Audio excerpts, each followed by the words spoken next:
So hello fellow Earthlings, this is Earthling 6455463728. And why is it that rich neighborhoods look great and poor neighborhoods look so disgusting and run down? I think, for most of us, maybe we don't care. Maybe a lot of people don't care about this. But for me, I was thinking about it, and when I thought that I'd come up with a good idea, I was like, yeah, that makes sense. And I thought it was an important thing that I observed. Basically, as far as I see, it comes down to the fact that in rich neighborhoods, you can pay to have a gardener, painters, housekeepers, basically people to keep the place looking nice. I recall a Italian couple that me and my family stayed by in Italy, and the lady said that when she was in India, she was really, really repulsed by the way that the Indian people seemed to appear to her, and I thought that was really kind of unfair. But I've never been to India. I don't know if I would have been to the same part of India that she would have been. But, I thought it was unfair because these people are poor, but I think that it's more than that. I think it's more than them just being poor. Like I said, in a rich neighborhood, you can go to work and have poor people come to your neighborhood as their job and make sure that your neighborhood and your house looks fantastic. And when you come home, you don't have anything to do. You go be a dentist, or you go be a doctor, or you go be a real estate developer, or anybody in one of those jobs that makes a lot of money, a lawyer, whatever.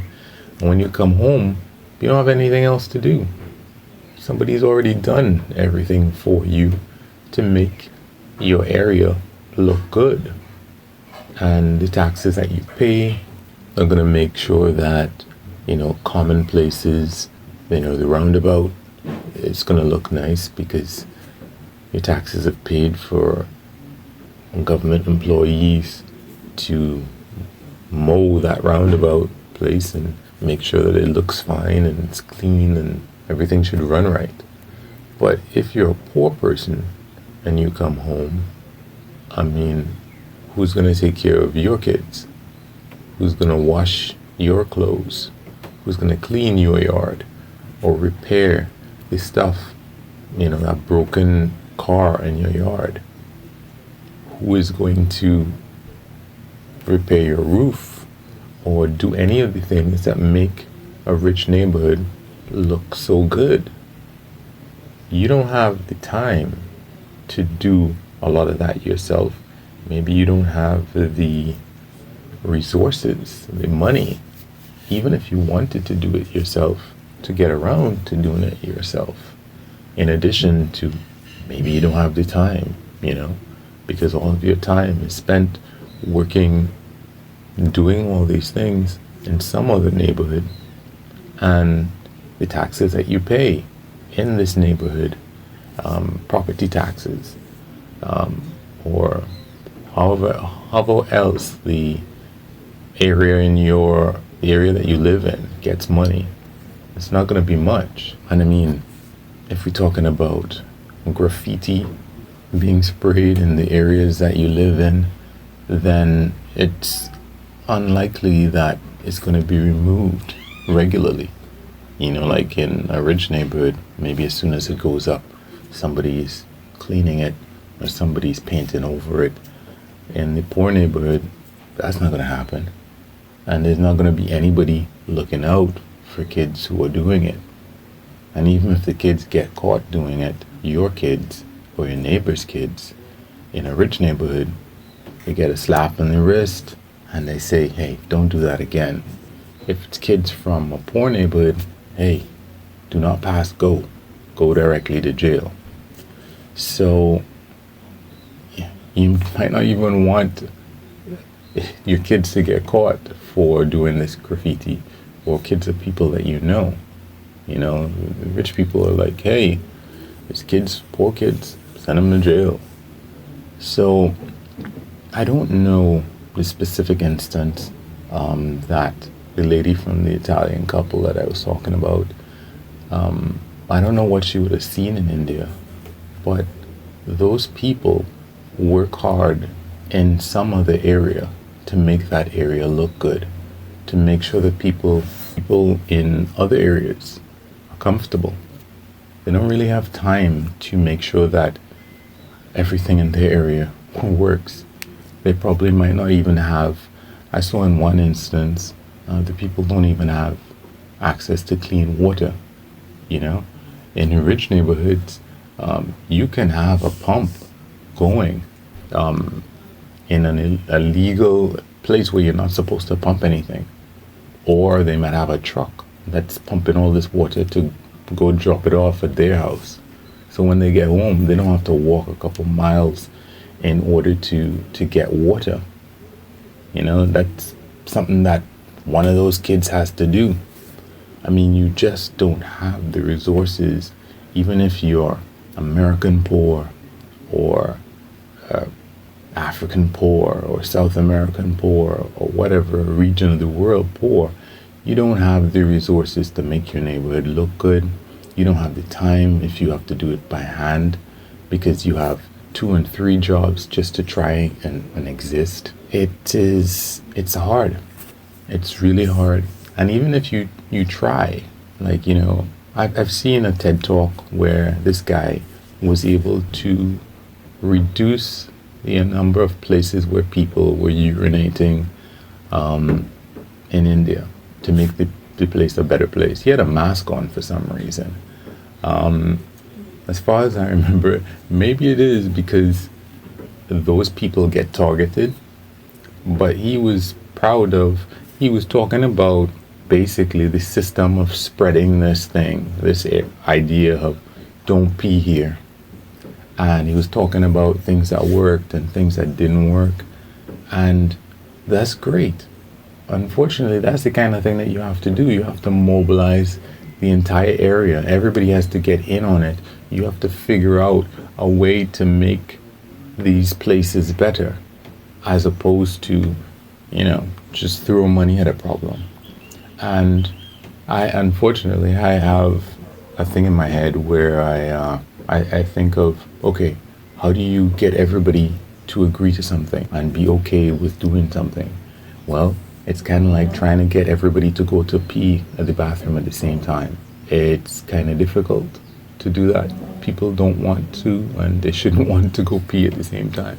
But yeah, in his case, in trying to make India better, I guess he got a lot of people to agree, in my metaphor, to go to the bathroom at the same time in another place, you know, a place that's designed for them to do that. I even remember an initiative, I think it might have been in Africa, with respect to getting people to poop in a bag, and then, well, I think that's already a thing, that they already poop in bags. Unfortunately, they throw the bags all over the place. And these are other things that, you know, we just take for granted in the countries that we live in, that are more developed, that have internet access, that we can listen to stuff like this on. They might not have issues with bags of, you know, poop being tossed in different areas away from wherever it is that that person had pooped. But fortunately or unfortunately, what happens, or what seems to happen, is that most poor neighborhoods end up getting cleaned up as a result of gentrification, where rich people start moving into a neighborhood and the price of living there starts to skyrocket, and the poor people who live there can't afford to live there anymore. And of course, it's hard, but it probably is very necessary to try to have affordable housing in different areas, you know, areas that are being gentrified. I think it's really important to have affordable housing in areas that are being gentrified, because it seems like one of the last things that I'd heard is that it helps poor people. It really helps poor people when they live in areas where a lot of different people live of different economic backgrounds, because they can get access to things that they wouldn't be able to get otherwise. So, and it's not usually the case that rich people or people of a higher economic background are willing to allow for affordable housing to go up in areas where they already predominantly live. If it can be done in an area where financially well-off people are now starting to live, that is probably a better way forward. But I guess we'll have to see how it goes. And unfortunately, that usually means that poor people are just going to get priced out of the area, because those kind of things are usually inevitable. Nobody is willing to lose money. And even the city or whatever area it is, they don't want to lose out on taxes by having affordable areas designated. And that's my assumption. But I know it's a problem for poor people and even for rich people, because they need to have these jobs done. And if there's a competition between them in a particular area where the poor people can find housing, then, like I said, number one, the lives of the poor people are going to improve because they don't have to travel that far. They have benefit access to a lot of different things that they wouldn't normally have access to. And yeah, their lives can be better.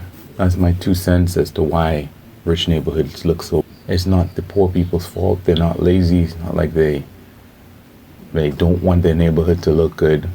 It's that they don't have the time or the resources or the energy, or in some places the initiative or the belief that the place can even get better. All of these different things make a poor place look bad. And it's unfair that people cast so many derogatory ideas as to the reason why that poor people are lazy and they don't care about the place that they live in. So anyway, guys, you can wish me lucks, you can like or unlike, you can comment, subscribe and or share.